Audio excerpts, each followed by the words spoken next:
깨달음이라는 것이 어디 막 내가 찾아가서 얻는 것이 아니고, 깨달음이라는 것은 늘 이 자리에 이 원래 있는 것, 본래부터 있는 것이어서 그냥 깨닫기만 하면 된다는 거예요. 알아채기만 하면 된다는 거예요. 그런 얘기를 앞에서 했거든요. 이미 깨달아 있는 상태, 우리는 이미 깨달음 속에 있는데 우리가 알지 못한다 하는 그런 얘기를 앞에서 쭉 해왔거든요.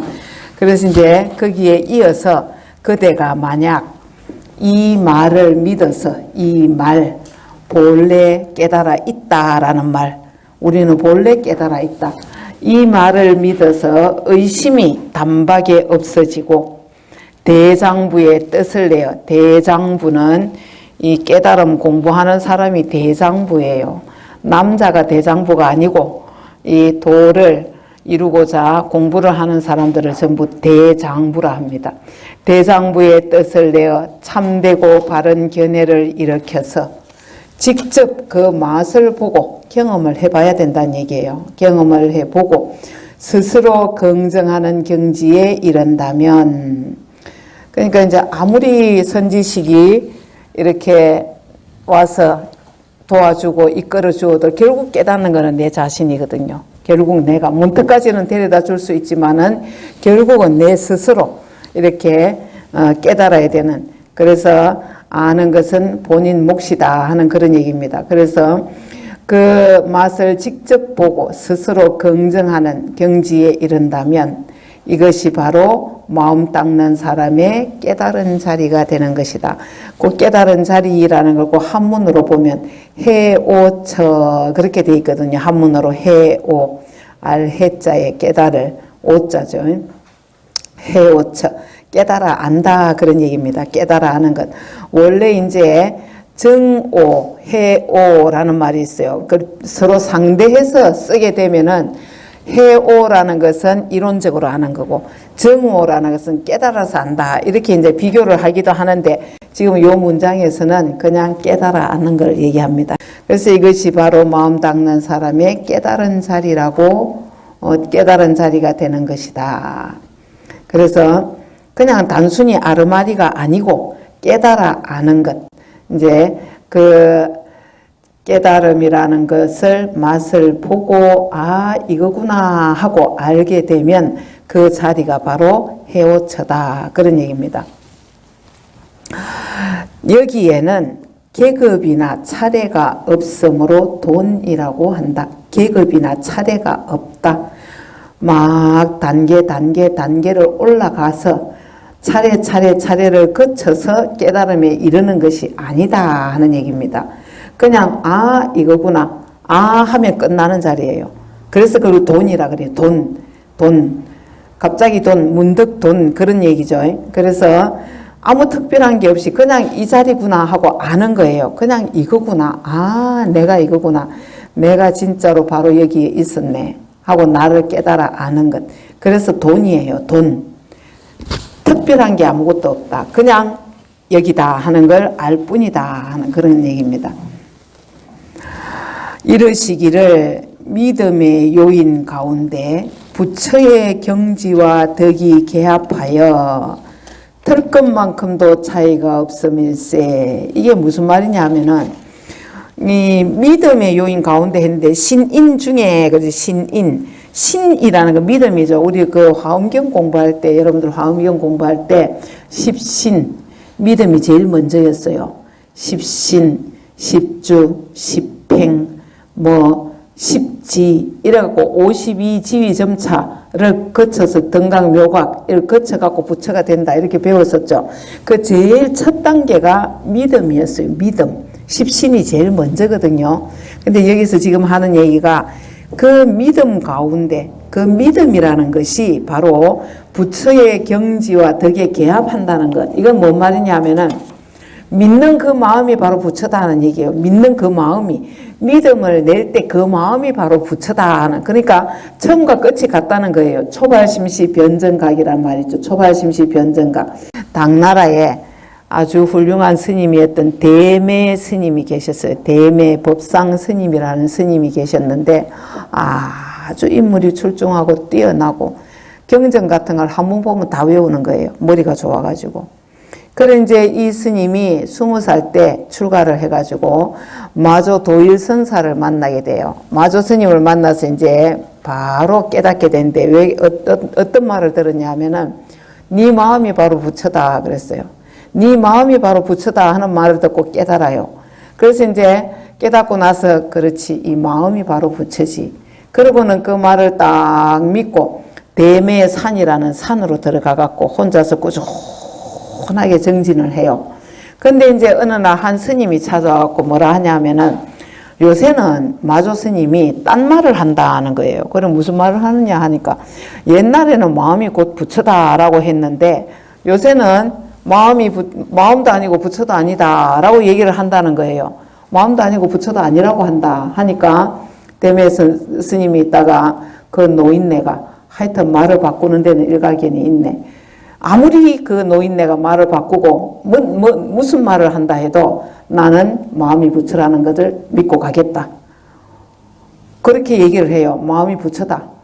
그러니까 이제 그 얘기를 했던 스님이 나중에 마조 스님한테 와갖고 내가 대매선사를 만났는데 대매선사는 스님이 마음도 아니고 부처도 아니라고 했다 하니까 그래도 마음이 부처랍니다. 그렇게 얘기를 했어요. 그러니까 마조 스님이 뭐라고 얘기를 하시냐면은 매실이 다 익었구나. 깨달았다는 얘기예요. 이미 깨달아 있다 그런 얘기예요. 그래서 대매할 때 매가 매실이란 뜻이 큰 매실이란 그런 뜻이거든요. 그래서 믿음이라는 것이 이 믿음이라야 부처를 이룰 수 있다. 그럼 믿음이라야 부처를 이룰 수 있다. 신이 도원 공덕모라는 말이 있어요. 믿음이 도의 근본이 되고 공덕의 어머니가 된다. 그런 얘기입니다. 믿음. 그래서 여기서 이제 이 믿음이라는 것은 내 마음이 바로 부처다라는 그런 믿음이죠. 믿음. 그 다음에 이제 13번째 깨달은 후에 점점 닦아야 된 것을 거듭 보인다. 깨달은 후에도 점점 닦아야 된다. 깨달았다고 바로 부처가 되는 게 아니다.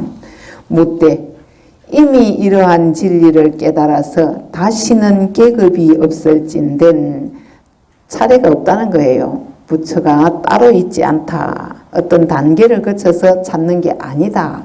한번 하면 끝이다 하는 얘기예요. 계급이 없을진된 어찌 뒤에 닦음을 빌려서 점진적으로 익히고 점진적으로 이루어야 하는 것입니까? 닦으면 끝났는데 깨달았다면 끝이 나야 되는데 왜 깨달은 뒤에 또 닦아 나아가야 됩니까? 그런 얘기죠. 깨달으면 끝이 아니라는 얘기예요. 깨달았다. 우리가 이제 부처의 자리를 봤다라고 하는 것을 본래 면목을 봤다. 성품 자리를 봤다. 그렇게 얘기를 하거든요. 그렇게 내가 어떤 존재구나. 부처가 무엇이구나 하는 걸 탁 깨달았다 하더라도 변하는 게 없어요. 나는 그대로인 거예요. 그래서 그 자리가 현재 현실적으로 이렇게 현상적인 지금 현실 속에서의 나가 그 자리를 알았다고 해서 거기 막 100% 개합하고 내가 금방 부처가 되는 게 아니라는 얘기죠. 그래서 그 자리를 봤다고 해도 나는 그 자리가 정말 그 자리에 익숙해져 가지고 내가 자나 깨나 앉으나 서나 그냥 그 자리인 채로 이렇게 그 자리에 익숙해지기까지는 이 중생으로서 갖고 있던 그동안의 습기, 그동안에 내가 갖고 있던 그런 여러 가지 분별이나 망상이나 이런 것들이 그대로이기 때문에 그걸 닦아 나아가야 된다. 그런 얘기입니다. 그걸 점점 이제 조복받는다 그러죠. 조복받는다고. 그래서 탐진치가 사라져 가야 우리가 깨달음이 점점 크게 다가오고 깨달음이 점점 확실해지고 더는 흔들리지 않게 된다. 그런 얘기입니다. 중생심이 자꾸 촛불 앞에 바람처럼 우리가 흔들리는 게 우리 이 현상계 물질 세계를 살고 있는 우리들의 모습이거든요. 근데 이제 흔들림 없이 그렇게 살아갈 수 있다는 얘기입니다. 점진적으로 닦아 나가면서. 그래서 깨달은 뒤에도 닦아 나가야 된다. 그런 얘기입니다. 왜 점진적으로 또 닦아야 하느냐고 물으니까 답하되 깨달은 뒤에 점진적으로 닦아야 한다는 것의 의미는 이미 앞에서도 한번 얘기를 했죠. 왜 그래야 되는지 다 말했는데 의심을 풀지 못하니 거듭해서 설명해 주는데 방해됨이 없으니 그대는 그 마음을 깨끗이 하고 잘 들으라. 마음을 깨끗이 하라. 마음을 다 비우고 들으라는 얘기. 100% 그냥 받아들일 자세가 돼야 된다. 그런 얘기입니다. 아상이 없어야 된다는 얘기예요. 그래서 점진적으로 이래 닦아 나아가야 된다. 닦고 나서도 깨달았다고 해도 자꾸 이 중생심이 불쑥 올라오고 분별망상이 자꾸 올라오기 때문에 그때마다 자꾸 뒤돌아보고 깨달음을 딱 이렇게 어떤 근본 이 중심으로 삼아가지고 나를 자꾸 길들여 나가야 된다. 그런 얘기입니다. 본부는 시작이 없는 아득한 옛날부터 오늘에 이르기까지 5세계에 흘러다니면서 우리가 육도윤회라 하잖아요. 근데 여기서는 이제 5세계 그랬죠. 5세계나 뭐 육도나 마찬가지인데 왜 5세계라고 했냐 하면은 아수라를 우리가 지옥, 악이, 축생, 아수라, 인간, 천상 이렇게 하잖아요. 아수라를 이제 신들의 세계다 해서 그걸 빼버리는 거예요. 보통 오도라고도 얘기를 하거든요. 근데 아수라는 어떤 존재입니까? 늘 싸우는 신들의 세계이긴 하지만 늘 싸우는 거예요. 늘 너무 정의감에 불타가지고 그냥 있는 대로 시비를 걸고 늘 싸우고 늘 뭔가가 부족해가지고 그렇게 막 이게 아기다툼을 하는 그런 세계가 아수라거든요. 그래서 이제 육도에 윤회를 한다 이렇게 얘기를 합니다. 중생 세계에 속해요.